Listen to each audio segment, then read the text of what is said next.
the Bible in the 21st century. We're looking at various themes as taught in the Bible. In this series of presentations, we're looking at how the Bible understands the meaning of the cross of Jesus. This is the second presentation in the series, and we're going to look at how the Old Testament foresees the meaning of the death of Jesus. The meaning of the cross of Jesus, part 2.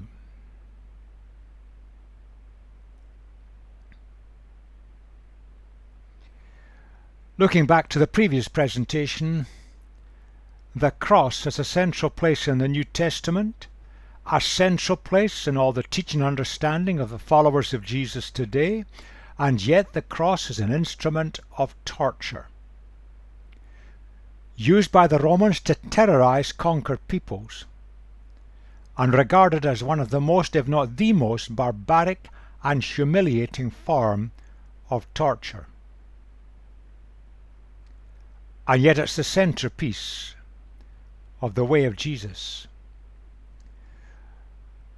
Invented in the 6th century, discovered by the Romans, Alexander the Great, and it then was used to impose their will on conquered peoples. They always carried it out with a standard procedure, but it involved a slow death with excruciating pain and total humiliation. So terrible it was only applied to men. No one survived. The victim was always killed. And we know that the crucifixion of Jesus from all the various records took place in Jerusalem about AD 33.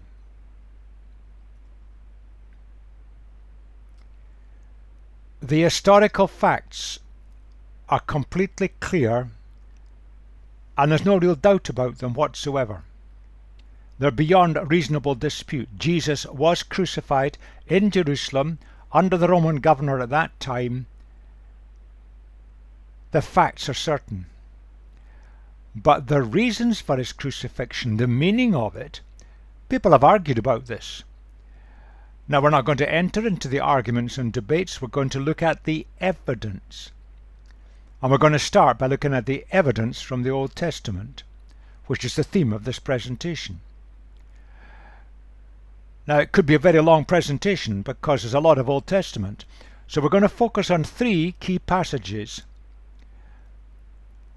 The story of the first Passover in Exodus 12. The outline of the procedures for the Day of Atonement in Leviticus 16. And then finally, and at much greater length, what's known as the Fourth Servant Song, a poem written by Isaiah, or spoken by Isaiah originally, long before the time of Jesus. And Isaiah pictured someone who'd come, a servant would suffer, and through that suffering, restoration would be released. Isaiah was speaking in a time when his country, Judah, was falling apart. The rulership was corrupted, the spiritual leadership was corrupted, the legal system was corrupted. People suffered. And Isaiah saw someone who would come as a ruler of his nation. But then he saw this picture that the ruler, described as a servant, would suffer. And in some strange way that suffering would release restoration for God's people. And that restoration would enable God's people now to fulfill God's purposes, which in the days of Isaiah they were failing to do.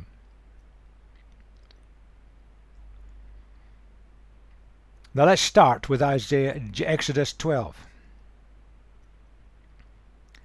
This is a very brief outline of the procedures of the first day, the first time of the Passover. The people were being prepared for release from slavery in Egypt. And in a given month, they selected a year-old lamb on the 10th day. They had to have all their clothes ready so that they could just move out and travel just when they were required to do so. 4 days later, the lamb was killed, eaten, after being roasted. blood of the lamb was painted on the door standards and lintel. No bones were to be broken in the lamb. It was roasted whole. Anything they didn't eat, burn it. Then they had to live on bread without yeast for 7 days. Travelling, they couldn't make bread with yeast. This was a preparation. They were about to be released from slavery. That's just the facts of the events of Exodus 12. Now there are many similarities with the death of Jesus. Jesus described as a lamb. The lamb then and Jesus seemed helpless. The lamb was at its prime, 1 year old. Jesus was a physical, fit young man in his prime. The lamb was killed, so was Jesus. No bones were broken. That's also true of the crucifixion of Jesus. The blood of the lamb was given, if you like, the life of the lamb was given, and the blood was a protection before the people left slavery. And then this protected household was released from slavery and escaped from the slavery of the Egyptian Empire of the day. But there are differences. The lamb was eaten. The surplus was burned. Now there's no exact equivalent in the death of Jesus. And the lamb was not a sin offering. The death of Jesus is sometimes pictured that way, as we'll see. So there are pointers here in this first Passover feast. There are pointers that point to some of the things that relate to the death of Jesus' crucifixion. And we have to remember that Jesus was crucified at the time of the Passover. The night before his crucifixion, he had his final meal with his friends, and that was a preparation for the Passover. So they're all connected in some way. And there are pictures here that point to what was going to happen in Jesus. But the emphasis in the story in Exodus is on the release from slavery. And there's a parallel with Jesus. Somehow what Jesus was going to do on the cross was going to release humanity from our slavery to evil. So there's this pointer in the story that points to what Jesus was going to do. Now again, moving forward rapidly, let's look at Leviticus. A lot of sacrifices. The high priest sacrificed a young bull and a ram, and these were personal for his own failures and sins, saying, "I'm sorry, God, I'm giving you my best." Then the high priest would take 2 male goats. One would be sacrificed as a sin offering on behalf of the Israelite community who watched this happening. But the other was treated as a scapegoat, the origin of that word in the English language.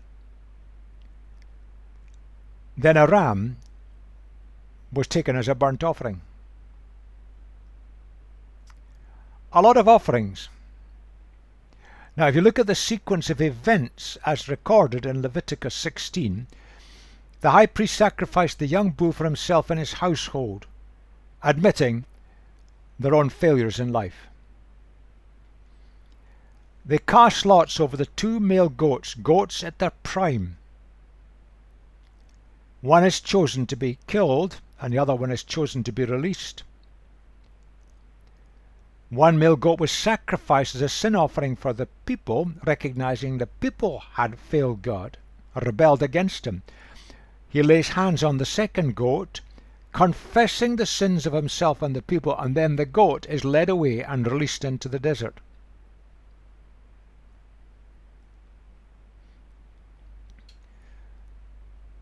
The blood of the bull is sprinkled on the ark covering. Now, just hang on to that word covering. It's an important idea. The covering of the ark, inside the ark were the 10 Commandments, God's standards. And they were broken because the human race, in this case the people of Israel, had rebelled and continued in rebellion.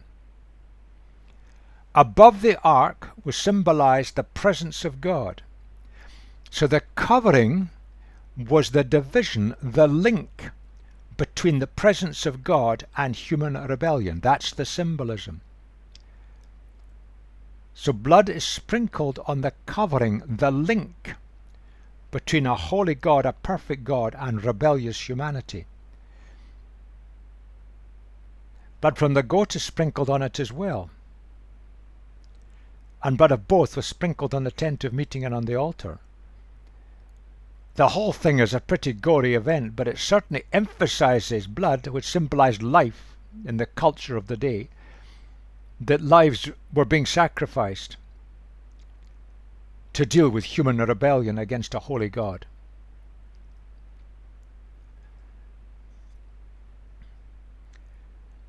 But the goat chosen by Lot as the scapegoat, in other words, taking what we deserved on our behalf, shall be presented alive before the Lord to be used for making atonement by sending it into the wilderness, the desert, as a scapegoat. Now we have to be very careful that we don't read back into this understandings that are somewhat misleading. Look at that phrase. Now the word atonement there is the same word root as the covering over the ark. So you could translate it quite correctly for making a covering. Wouldn't make much sense, but that's what it actually is in the original. What on earth is being meant here? You see, there was an outward action carried out by the high priest with this scapegoat, the one that to be released. An outward action that kind of covers over some other action. An outward action that covers over the consequences of human rebellion against God. You could look at it another way, going one step further. The word atonement always refers to a place, not an event, a place, a cover. It's the place where rebellious humans can approach a holy God. Now there are very deep ideas here which are picked up in the New Testament. The cover of the ark was the bridge between the holy God symbolized above the ark and human rebellion symbolized within the ark. A place. It was sprinkled with the blood, the sacrifice. And releasing this goat, the symbolisms are all there, and a people that probably couldn't read or write, didn't understand very much. The symbolisms and the visual presentation of this by the high priest were so important. They would understand it. It's the place where there is a bridge and a link between a holy God and rebellious humanity. Now that's the depth of the meaning of the word that's translated in English as atonement. We've read back into that word atonement our modern understandings of the word that are not in the original. It's the word for a cover, a specific cover, and that's a place, not an event. Now Leviticus addresses that theme as a book overall. God wants to dwell with his people. How can a holy God who's perfect live with this rabble of ex-slaves who'd come out of Egypt into the desert, heading towards the land? How could he live amongst them with all their sin and their rebellion? Rebellion was the normal way of life, and it is the normal way of life of us humans. We think we can run our own lives. We think we can do it better. We don't need God. That's the common pattern of living today. And it was then too. How can a holy God with his infinitely pure standards dwell among people where we rebel against him? Where is the bridge? Where's the link? Where's the place that can bridge the gap between the holiness of God and the rebellious humanity? There are wonderfully deep pictures in Leviticus 16. It stresses that rebellion against God is a serious issue. Now you can look at the consequence on our television screens today of human rebellion against God, and you see the problems in our societies, communities, family life, workplace, internationally. It's all coming from human rebellion against God. And we've got to recognize it's serious. And the recognition was a big sacrifice of a lot of animals, which were very valuable to the people. That was their food supply. They gave the best. The animals that were chosen had to be the best, not the ones that were past their time. It was the best. And the rebellion is covered over. It's the place where the bridge is made. And all these sacrifices in Leviticus are tied into ideas of purification, making ourselves accessible to God, dedication, giving ourselves over to God, setting things, our possessions and ourselves to serve God,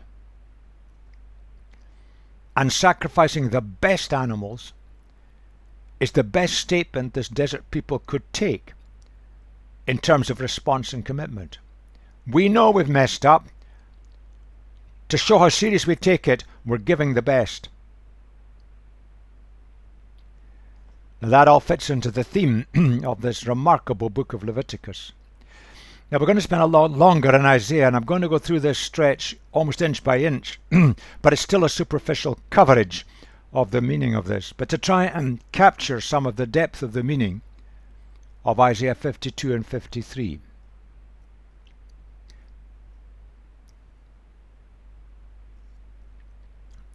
Isaiah spoke these words, "See, my servant will act wisely. He'll be raised and lifted up and highly exalted."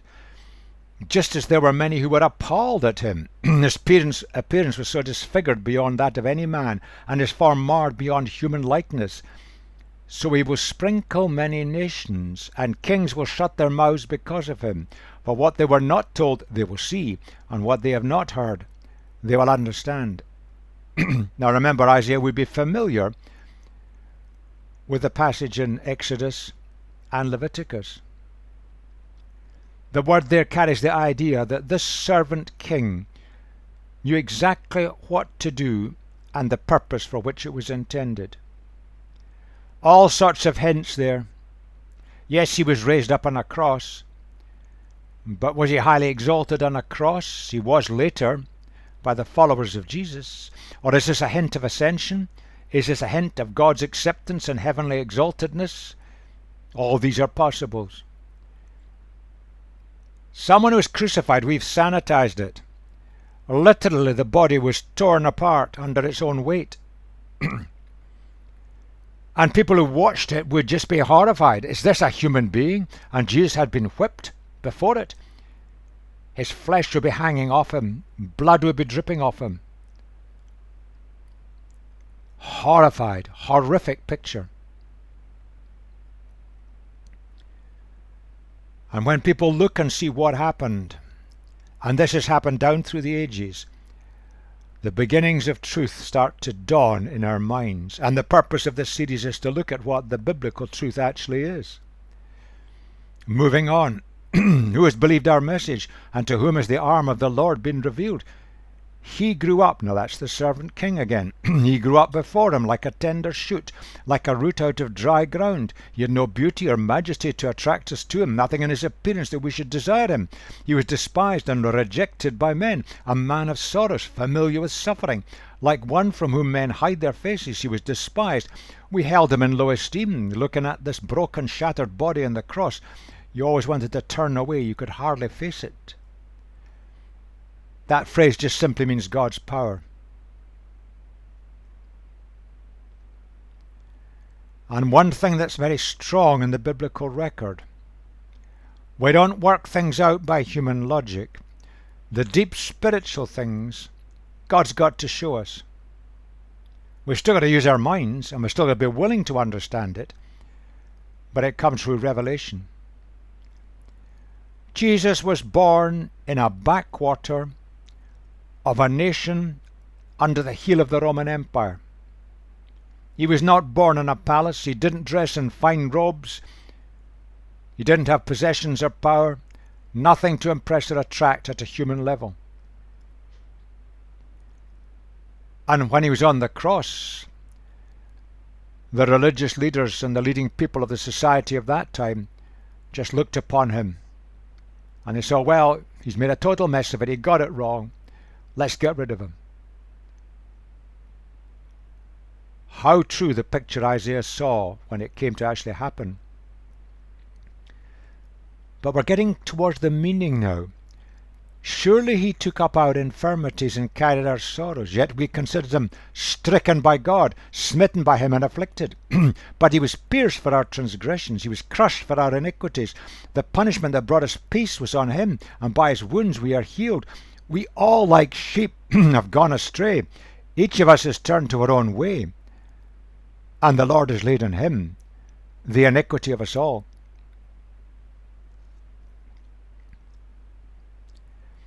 The two words there, the first word carries the idea of physical weaknesses, and the second one carries the idea of spiritual weaknesses. If you like, put them together.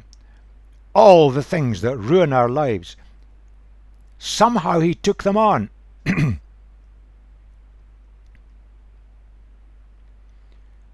The three adjectives there, stricken, smitten, afflicted, they capture together the experience that Jesus went through. He experienced the full effects of the horror of death by torture. And the word pierce speaks of a fatal piercing. Transgressions, human rebellion. Somehow it's connected with the way we humans rebel against God. And crushed has got the idea of being trampled to death. And iniquities carries the idea of perverted human nature. We are determined to go our own way. And we make a mess of everything. We hurt ourselves, we hurt each other, we hurt our world. But somehow Jesus was trampled to death because of humanity's behavior.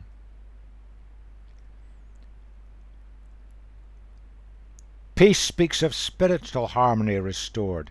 Healed speaks of physical harmony restored. That's reversing the infirmities and sorrows in the top line. There's somehow a replacement, an interchange, and the harmony is restored. Watch that word punishment. It's not the normal word in the Hebrew for punishment. It carries an idea much closer to teaching, much closer to instruction.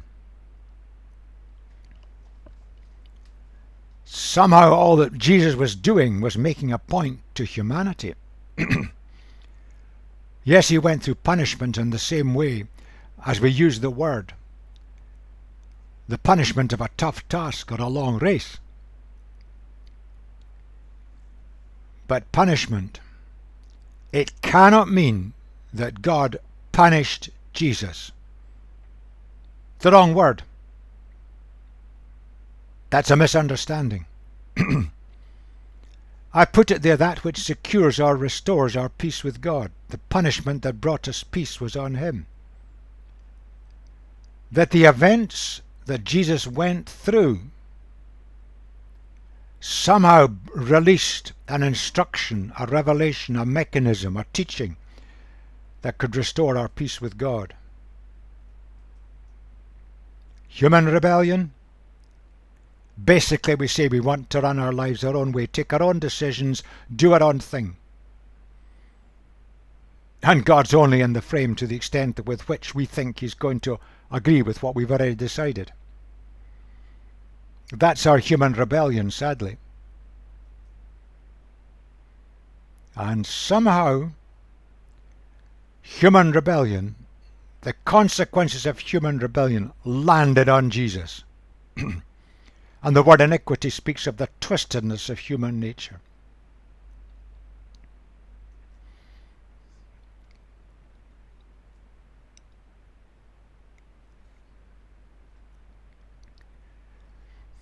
All the effects of the perversion of human nature were made to meet on Jesus. And if you think about it for the moment, the religious leaders collaborated with their political masters in order to remove what they saw as a threat to their power base, their control over others. The perversion of human nature. And that action met in the death by torture of the most remarkable and wonderful man that's ever walked this planet. We could have been the religious leaders, and we could have been the political leaders. We're all in it together. Don't point the finger at them. We're all on the same boat. Human actions lead to fatal consequences.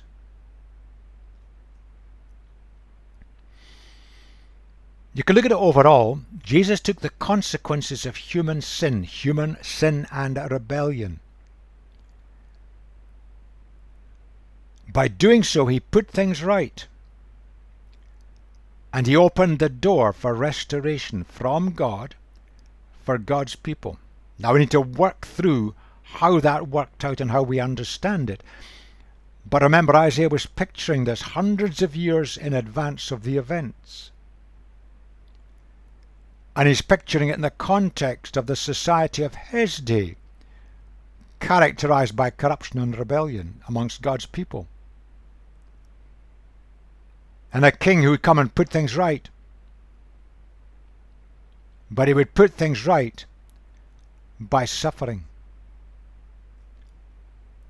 He suffered and he died on behalf of humanity. That's what Isaiah was seeing. And it was a remarkable breakthrough in understanding the ways of God. He, Jesus, was oppressed and afflicted, yet he did not open his mouth. He was led like a lamb to the slaughter, and as a sheep before its shearers is silent, so he did not open his mouth. He didn't protest his innocence. He didn't call down all the angels of hell to release him, angels of heaven to release him. He was facing all the most terrible things of Satan and hell. By oppression and judgment he was taken away. Who can speak of his descendants? He had no family, for he was cut off from the land of living in the prime of life. For the transgression of my people he was stricken. He was assigned a grave with the wicked and with the rich in his death, and we know that he was buried. He was executed with 2 criminals, but he was put in a tomb cave which had been built by a wealthy man, though he had done no violence, nor was any deceit in his mouth. The picture, when we look at the records, is of someone who was in total control of events and yet allowing himself to go through all this. What courage!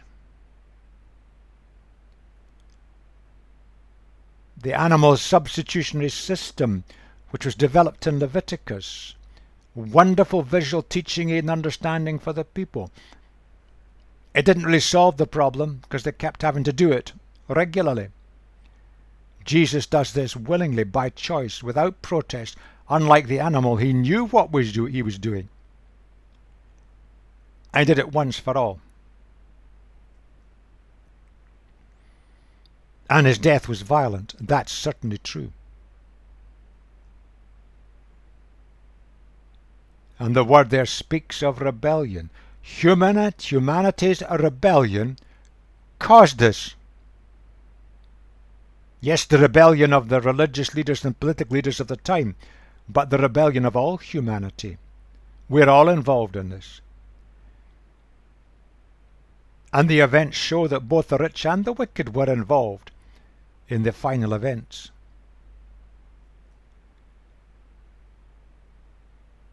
And he didn't deserve this. And even people who were quite anti-Christian after the events, writing historians, they noted the quality of the life of Jesus. He didn't deserve any of this to happen to him.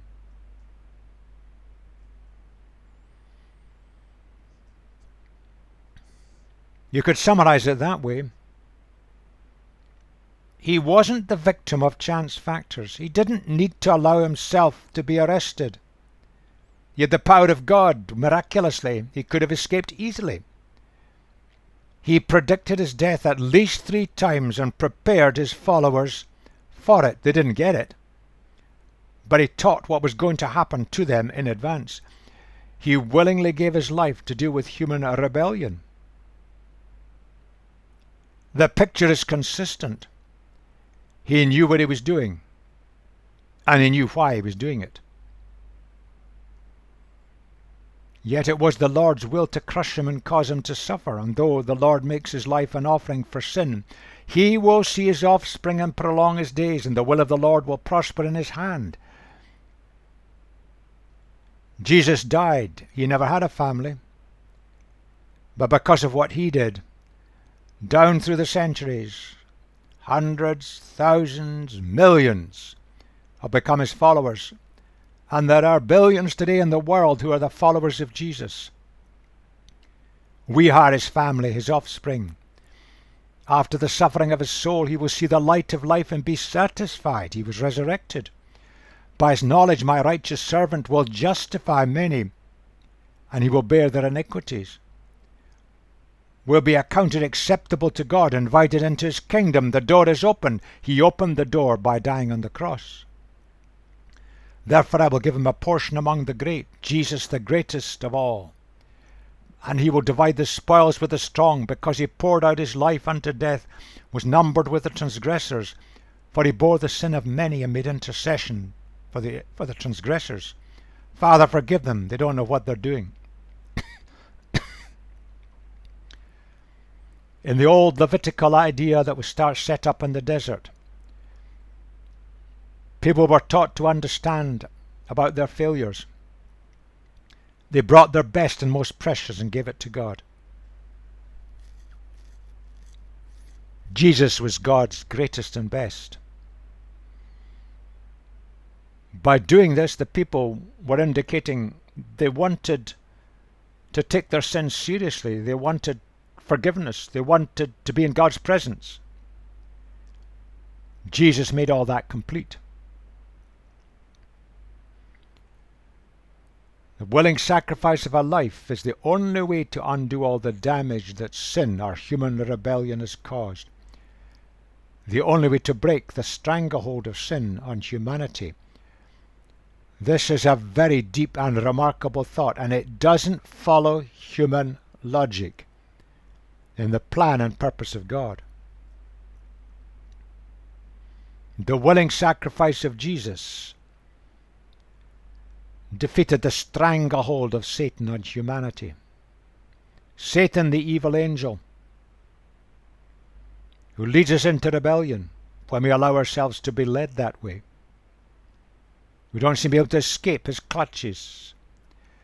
Jesus took Satan on the cross, and by suffering love robbed Satan of his ultimate power. And the most beautiful and wonderful human life that ever lived, he gave it willingly. He faced the consequences of human rebellion as it was exemplified in the combination of religious and political power. And willingly he sacrificed his life for humanity. Back to the text again. Look at that phrase, by his knowledge my righteous servant will justify many. Righteous and justify, same word in the original. And he will bear their iniquities. Jesus was perfect. And in some way, he enables human beings who are willing to be accepted and to be justified before God, declared acceptable in God's presence. We come into the kingdom and become God's children. Jesus knew exactly what to do to achieve the intended outcome. He saw there was no other way but going through this horrendous death. And he could break the power of Satan, because Satan could never get at him for failure, because he was perfect. And he passes on and releases a status so that we can come into God's presence. Very deep thoughts that Isaiah is capturing here. You could summarize it this way, and this may be an incomplete picture. Jesus died willingly. Look at the story and look at the events. It wasn't a mistake. Whatever else is true, he identified fully with humanity throughout his entire life. And somehow, on behalf of all of us, he faced the rebellion of humanity. Our rebellion against God. We think we can do it our own way. We know better than God. And he freed us from the power that grips us, so that we can move to something better in his kingdom. And back to that word atonement. It's a place. The cross is a place which is the bridge between humanity and God. In the Levitical story, the blood was sprinkled on the covering of the ark. That's the bridge between the rebellious humanity and our holy God. Jesus gave his lifeblood at a place on a cross to bridge between the rebellious humanity and a holy God.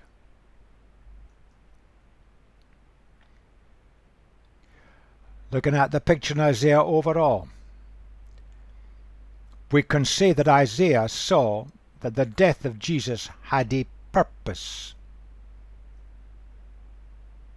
It was not a mistake, not an accident of history. It was carried out. Jesus entered it willingly for the benefit of humanity. You could put it that way. The servant king did for humanity what humanity could not achieve. By self-effort we cannot impress God. We cannot make ourselves good enough for God. We cannot achieve the quality of life that God has for us. Jesus opens that door for us. There was no other way. It's a remarkable insight which runs throughout the biblical text and comes to its fulfillment in the New Testament. Suffering love is the key to release humanity from the grip of our rebellion. Very deep thought. And the outcomes of it all were quite remarkable, because human beings, you and me, we could now be restored to all that God intended us to be from the outset. The suffering love and sacrifice of Jesus makes that possible. Putting the whole thing together now, the Old Testament, and this has been a very quick gallop through.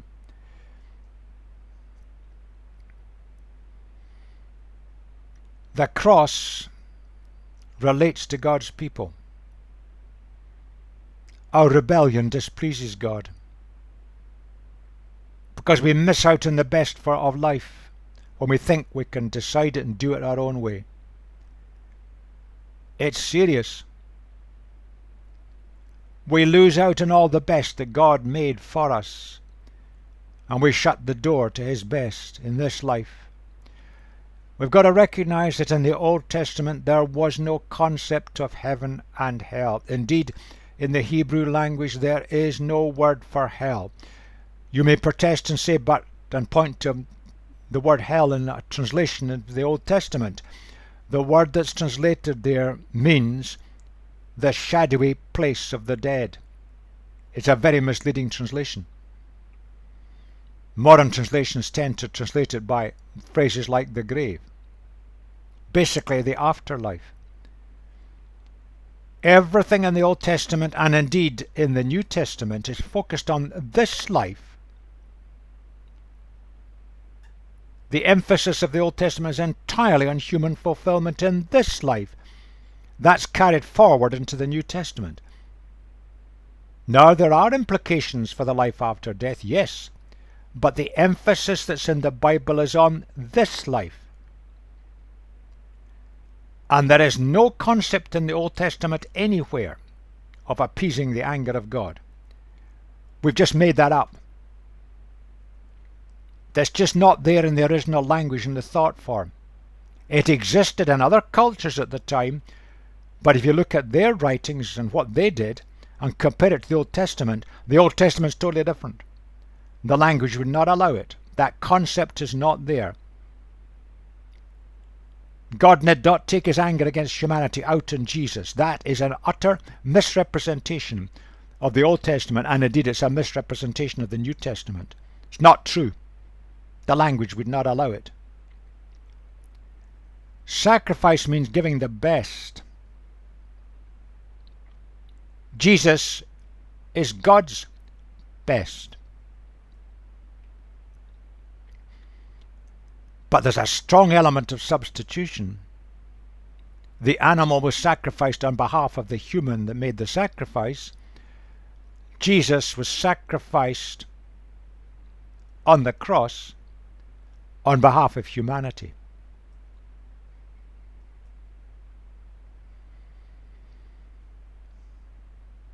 We saw the picture from Isaiah, which develops the ideas perhaps most fully in the entire Old Testament.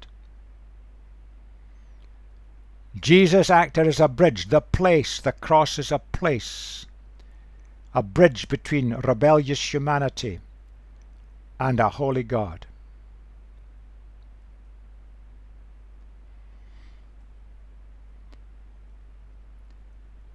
We've looked at the Old Testament very briefly, just picking out the key themes and ideas. They give us pointers which we can now develop and extend into the New Testament. So the next presentation, we're going now to turn our attention to how the New Testament sees the meaning of the death of Jesus.